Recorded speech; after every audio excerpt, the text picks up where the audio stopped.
With an introduction. I'm Tony Herman. I'm the city's public information manager. I just want to thank you all for coming today. And I'll introduce our speakers here and let them, when they come up to speak, they can talk about their own role they played in this. And then after they all speak, you all can, if you have questions, feel free to ask them, and whoever the most applicable person is to that, that person will come up and answer.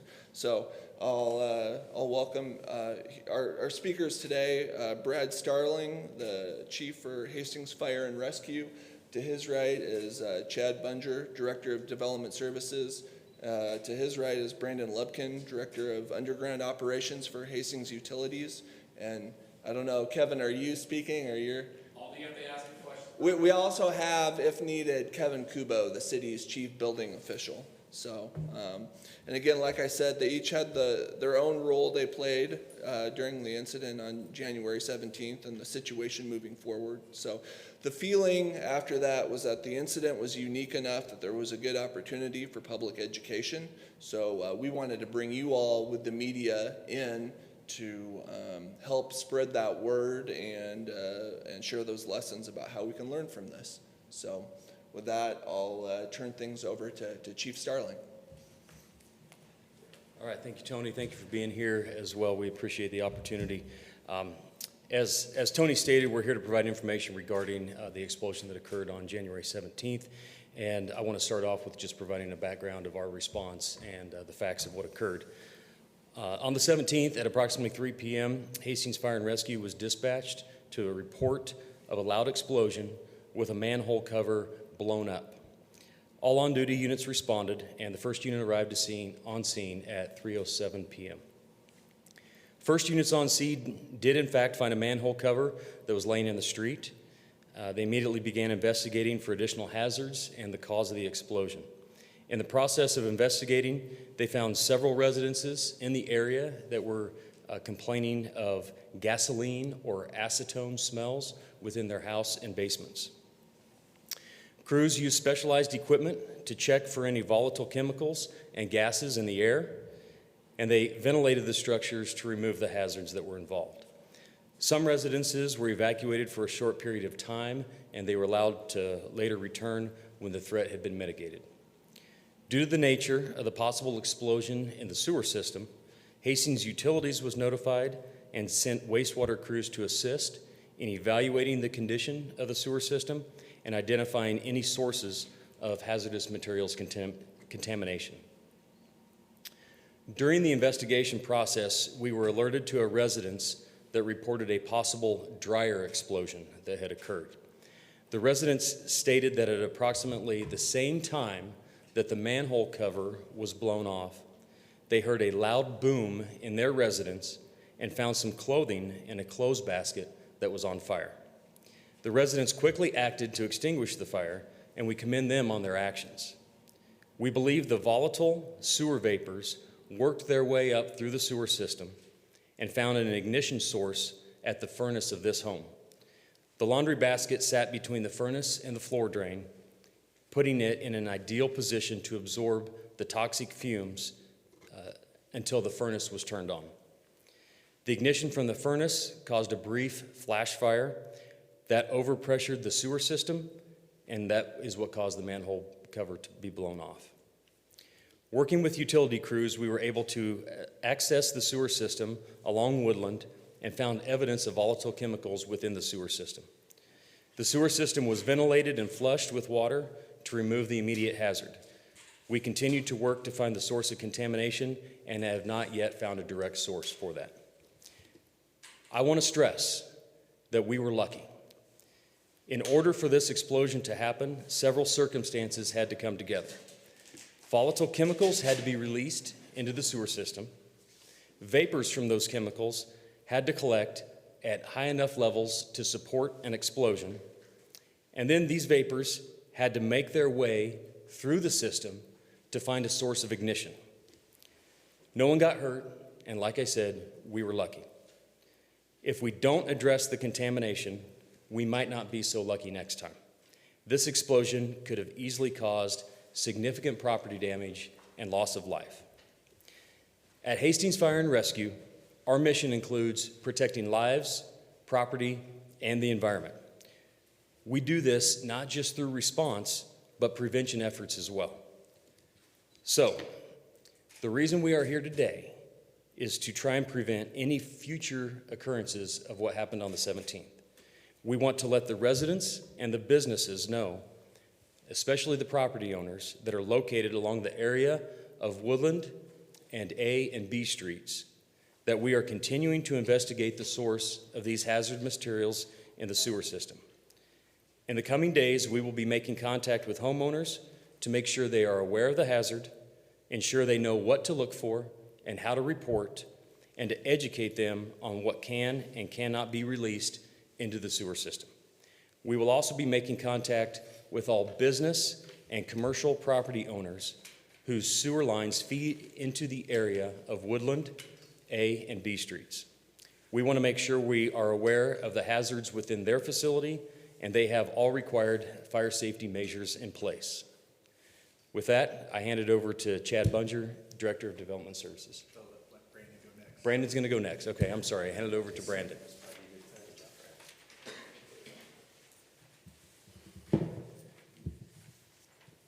Hello, folks. Brandon Lupkin, Director of Underground Operations, Gas, Water, and Wastewater for Hastings Utilities. My piece is more on the public information side of things, what to do, what not to do, moving forward from this lesson hopefully learned. Really, regarding the sewer system, there are two components to consider when disruptive substances are dumped into the sewer. There's the community component and there's the utility component. What you put down the sewer can be hazardous for someone using the same system. That's obvious based on what just happened. Volatile chemicals can fill gas space in sewer systems and track both up and downstream. In this instance, if we're talking where the industry is versus where the residence was, this would be an uphill travel of the vapor, so something to keep in mind. Liquids such as cooking fats cool and solidify in sewer systems, causing blockages. Strong acids and bases can cause chemical reactions resulting in heat and hazardous vapors. And then obviously solids such as rags and wipes are potential blockages as well. All of the community components can affect you, your neighbors, or anyone connected to the system. So that's the community component. Then there's the utility component. Sewer issues require immediate attention and can put city staff in danger. I mean, that was the situation here last week. Potential damage to sewer collection systems can happen in instances like this. And actually, we just had a contractor come out yesterday and they did camera maintenance on the system in question. And we did find some new cracks. We're still investigating further on that, but there appears to be damage. And then there's also the wastewater facility itself. Wastewater treatment plant is a living system that uses microbiology to clean the water. Dumping toxic chemicals into the sewer can poison the system, affecting discharge quality, regulatory compliance, and the environment. Once this plant is affected, it can take days and even weeks to correct. So all of these utility components have rate implications to all customers. Please do your part, be mindful, and be careful with your public utilities. So just as a preemptive ask, I think people are wondering, what can I do? I have this substance, can I or can I not dispose of it, down the sewer system, in the landfill, wherever. Best thing to do is to call us, If you're questioning if it should go anywhere, that means, it's questionable at minimum. So please call Hastings Utilities, call the landfill. There are hazardous chemical receivers in the Grand Island area, and certainly reach out to us if you have any questions. Okay, thank you.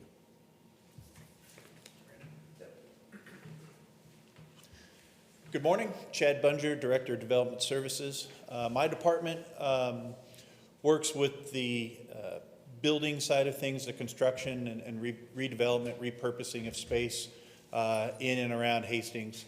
I'll round out this conversation with our community, our ask of the community, in that if we have a better compliance with our building permit requirements, people getting permits when new buildings are built, when a change of occupancy occurs, we can make sure that infrastructure elements are in place, building elements are in place to better prevent some of this from happening. Assuming where this source came from, or presuming where this source came from, there could have been infrastructure elements like a gas separator in the plumbing system, those sort of things that could have collected this and reduced the potential for this incident to occur.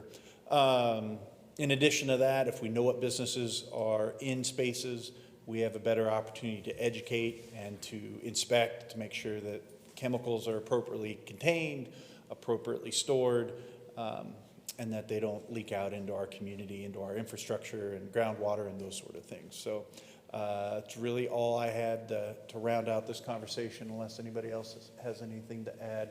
I suppose open it up to questions, right? Yeah, and I just had a couple other remarks. Please do. Regarding that. We're filming this, so this here in the next day or two will go up on the city's YouTube channel, which is City of Hastings NEB. And also, you all, as you ask questions, our sound system here is very good, but if you, I guess it's more for you all, if you would repeat the question when you answer it, so we can pick that up on the audio system. So, thanks. Chief, just want to clarify something with you.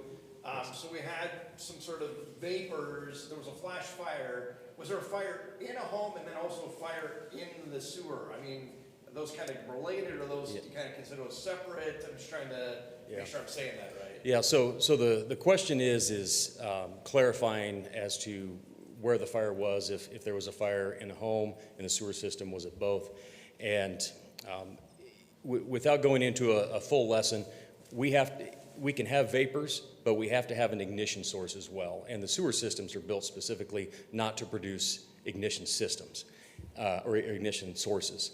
And so we had to investigate and find out the different potential causes for this. And it wasn't until the resident came forward and said, hey, I had a little fire in my place just a little bit ago, all the times correlated. For us to say 100% that that's what occurred, we don't know for sure. However, everything points to the fact that a lot of factors came into play. They all aligned, which created this situation. There was never actually a structure on fire. There was an ignition source, a flash fire, which quickly put itself out because it burnt all the fuel and never got hot enough or sustained long enough to catch anything else on fire, except for charring some clothing within that residence. Does that answer your question? And has this situation happened before, something like this happened before? Certainly things like this have happened before, but it's a very rare occurrence to see everything line up in the manner that we did see it line up. But it's concerning when everything does line up. We need to make sure that we drill down to the causes and do our best to eliminate those causes so that we don't see it happen again. Okay, and just to make sure I'm on the same page here, so basically it wasn't the person's dryer who caught on fire. It's not necessarily their fault. That just happened, and then the chemicals in the sewer, it was just like a buildup of everything, correct? You're absolutely correct. So currently we are not finding specific fault with any one person. It's the fault of the systems all coming together. And these are all things that we can control, which is why we're here today, because we want to keep it from happening again. Chief, I was wondering if you could kind of tell me, kind of spatially, where the manhole cover blew off, where this home was that had the ignition. I'm just kind of curious, spatially, kind of where that took place, how far away it was. Yeah, they were in direct vicinity of one another, so they were both on the same block, and the cover that came off was within a few hundred feet of the house. Any other questions? I guess as far as sewer systems go, how close, because obviously if you flush your toilet, it goes down into the sewer. How close are people's toilets in their houses to going into the actual sewer? Are those very close? I'm going to hand that over to... Because you're probably not the guy. Yeah, I guess I can kind of take that one. Okay. It depends on the house, right? I mean, depends on the internal plumbing as to where your facilities are within the home.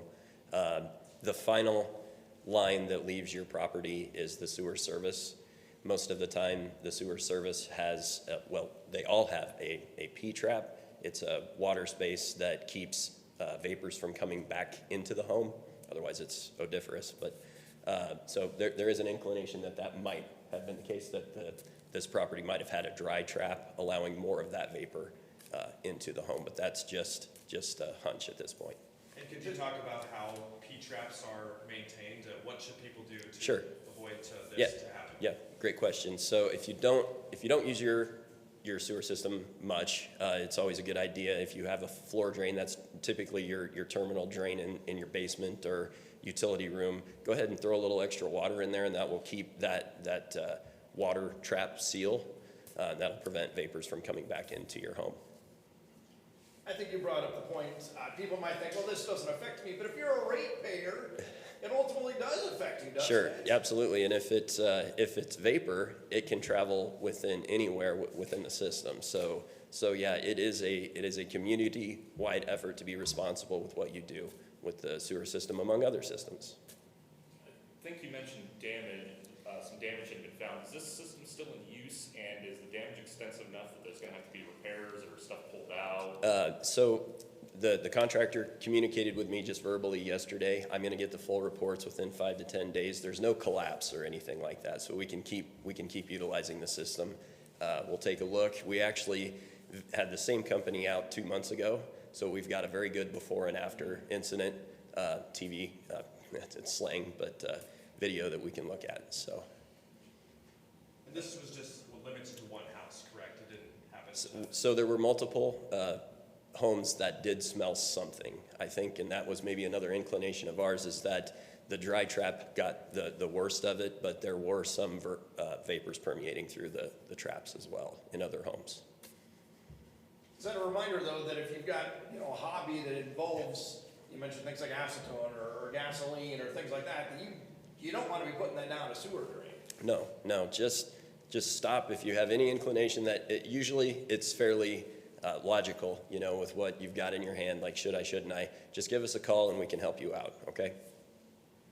Just curious on, I know you guys said you didn't find a source, but was there any indication of what type of vapors these were? So these were, Brad had mentioned, these were obviously combustible vapors, likely gasoline or acetone was the odors that were reported. Gasoline more so than the acetone. It's probably a question for Chief Starling. Was there any official report or any eyewitness reports of this manhole cover, like how forcefully it was thrown off or how high it reached at any points? The question was any reports of how high or how forcefully the manhole cover came off, and we didn't receive anything directly. I don't believe we talked with anybody that actually witnessed it, was watching it when it occurred. I believe there was damage to the cover, though. Yeah. Yeah, it shattered. Yeah, so the cover did go high enough, and when it hit the ground, it shattered. So. I mean, those manhole covers, I went down to Woodland earlier, tried to pick one out myself, and mild mannered human as I am, couldn't do it, but a lot of those are very heavy. Can you talk about how much pressure has to occur to blow something that heavy out of the ground where it's supposed to be stay put? Yes, specifically, there's a lot of factors that go into that, but it would not surprise us that an explosion in a confined system would create enough pressure to blow those manhole covers off. And really, it doesn't take a lot to move it, but it does take a lot to project it up as high as it must have had to go to shatter when it hit the ground. Yeah. Okay. Any other questions?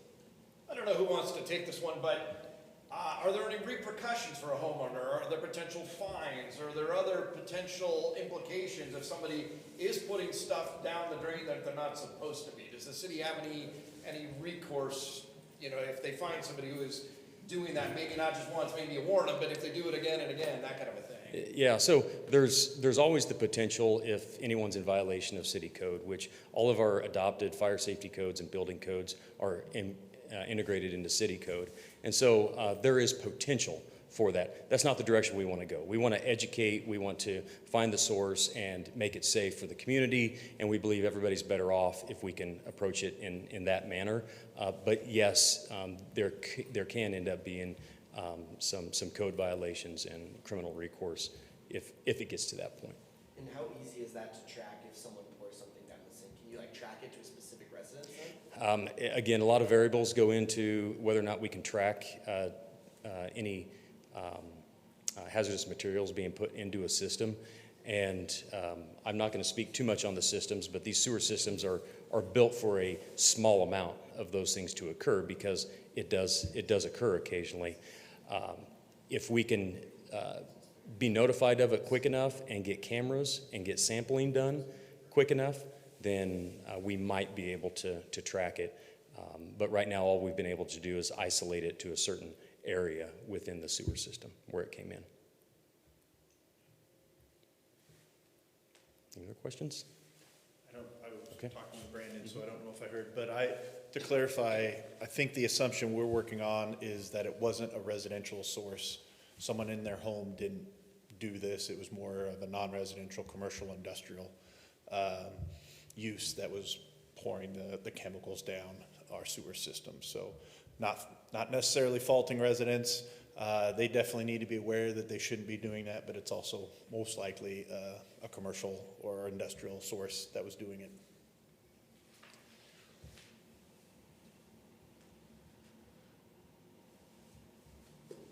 Good? Good.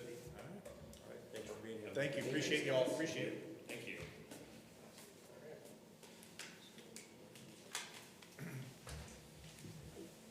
Good work, Tony.